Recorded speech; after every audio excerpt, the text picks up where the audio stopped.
Virgo, hi! Welcome to Mr. Queen PH.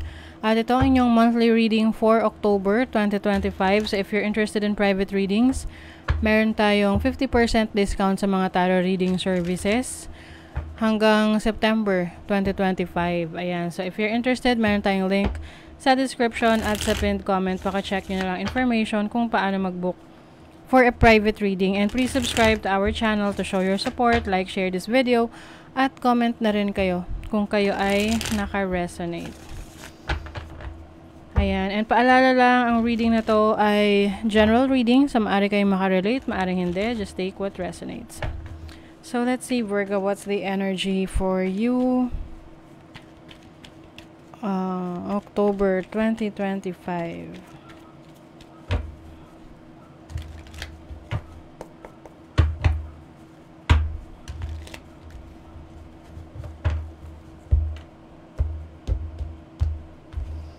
Okay, overall energy, challenge, opportunity, blessing. Bottom of the deck is the Page of Cups. So, ito yung iyong mga hopes and dreams, mga pangarap mo. Maaring meron kang sisimulan, no, na iyong pangarap. Mas magiging committed ka rito, no, with the Lovers. Pwede rin yung iba sa inyo papasok sa isang relationship na maaring nagsisimula pa lang, pero mas na kayo, mas committed na kayo sa relationship na to. You have the High Priestess. Some of you merong pwedeng secret relationship, no? Or some of you naman, yung mga plano nyo, you just keep it to yourself. Hindi ka na yung tipong nangangalandakan kung ano yung mga plano mo for yourself, for your future. You have the Two of Swords, the Nine of Pentacles, the King of Wands. Meron kang opportunity abroad or sa ibang lugar na maaring pinagdidesisyonan mo whether kukunin mo to o hindi. But what I see here is this is going to bring you financial stability and financial independence. So kung nararamdaman mo na ito ay para sa'yo, makakabuti ito para sa'yo, then go for it, no? You have the Five of Cups, the Four of Pentacles. Alagaan ang iyong ipon.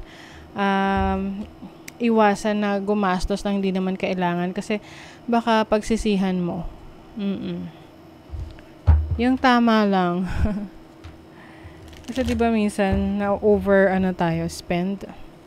Pag-isipang maigi. Now, your overall energy is Seven of Wands. Yung iba sa inyo pinagtutulungan kayo, no? Yung bang tipong napupunta ka sa isang sitwasyon na parang feeling mo everyone is against you. You really have to protect your energies, no? Lalo na kung ang hangad mo lang naman ay ikabubuti ng nakararami, kaya lang minsan minamasama ng iba. And I also see na maaring meron ka rin ika-cut off na person or situation sa buhay mo that you feel ay hindi na nakakatulong sa iyong well-being, no? Lalo na kung itong mga to ay masyadong demanding sa oras mo, sa energy mo. So you might be cutting off those people. And then your challenge is the Hierophant. So kung ikaw ay nag-aaral, meron kang mga training or you're also doing your own research sa mga bagay-bagay na interest mo, pwede magkaroon ka ng challenges dyan sa time management. Lalo na kung marami kang inaasikaso all at the same time. Pwede rin magkaroon ng parang away or sagutan sa isang teacher or someone na merong authority over you. Like an officer, ganon. Okay, let's see the energy of your money, career, finances. Oh, Seven of Swords. Nako.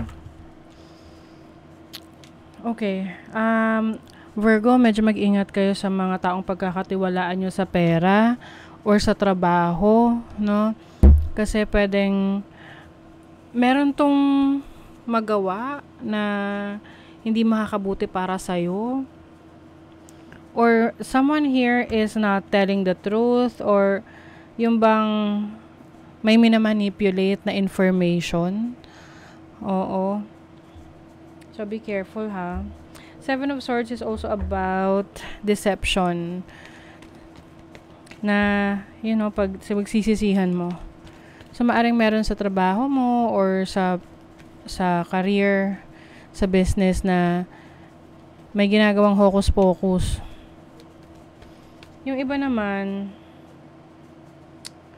pwedeng sa yung merong ino-offer na investment, tapos yung pala scam lang. So, be careful.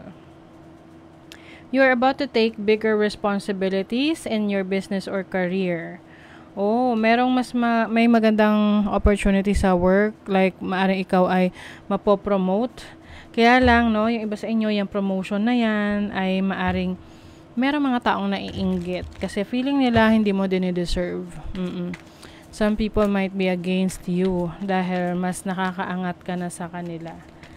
Sa love life, you have the Star and the Seven of Cups. The Star is about healing. Maaring kung ikaw nang galing sa isang relationship na parang akala mo hindi ka na maka-move on dahil nagkaroon ng separation, and now you are healing, you are focusing on yourself. Kaya lang may times na parang hanggang ngayon hindi mo pa rin alam kung ano talaga yung nararamdaman mo for that person. If you are single, pwedeng merong person sa buhay mo na nagpapakita ng interest sa'yo pero hindi ka sigurado kung ano ba talaga yung gusto niya sa'yo, or maaring ikaw hindi ka sigurado sa nararamdaman mo sa kanya. So, dapat yung yung totoo lang. Uy, may divine intervention, oh.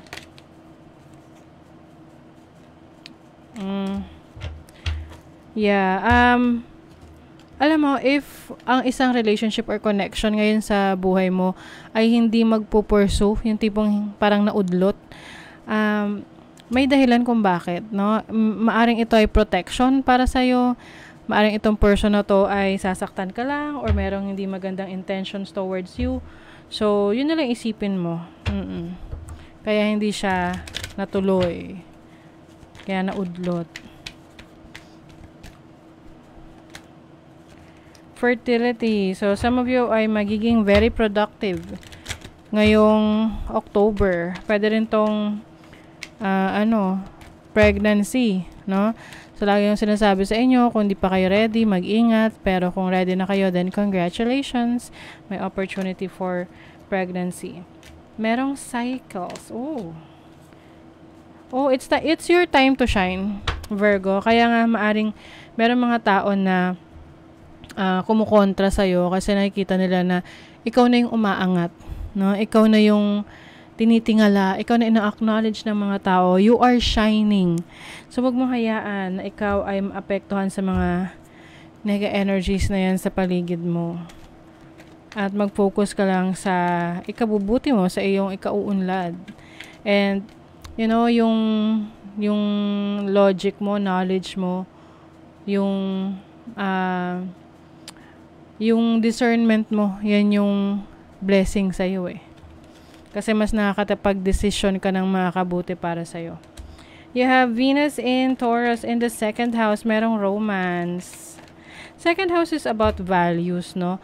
Maaring yung iba sa inyo, if you are in a relationship right now, tapos wala naman kayong issue, problema, mas may enjoy nyo yung connection ninyo. Maaring merong mas magiging generous sa inyo, magbibigay ng gifts.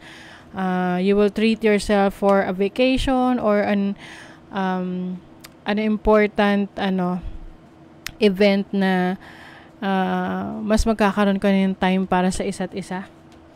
Your instinct mo, yung intuition mo is going to be on point ngayong October. So, gamitin mo yan sa pagdedesisyon. Oo, whether you're going to take that opportunity or if you feel na something is wrong, then maybe something is wrong. Wag mo na ituloy, ganon. Uy, you have Saturn in the 10th house. In Capricorn, riches. So, itong energy na to this is about ang tawag nito? Rewards, oo. So, kung ano man yung mga in-effortan mo, trinabaho mo, it will be rewarded ngayong October. Maaring ito yung mga work mo pa dati or yung mga in-effortan mo, yung mga tinanim mo, no? Or even yung, let's say, kung may business ka, mas maaring magpipick up yan ngayong October. Mas maraming income. Or yung talagang binild mo from scratch. Ngayon talaga is nakikita mo na yung bunga ng pinaghirapan mo. So, you may be achieving a goal sa yung career ngayong October. Okay, let's see. Final message for Virgo. Escapist. Come home to yourself. Ayun.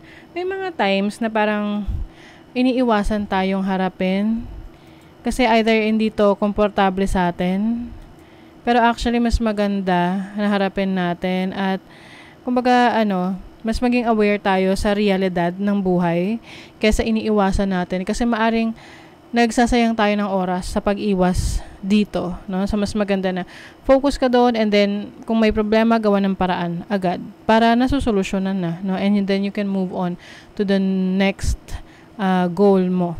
Okay? So, that is your reading, Virgo. Thank you so much. See you again.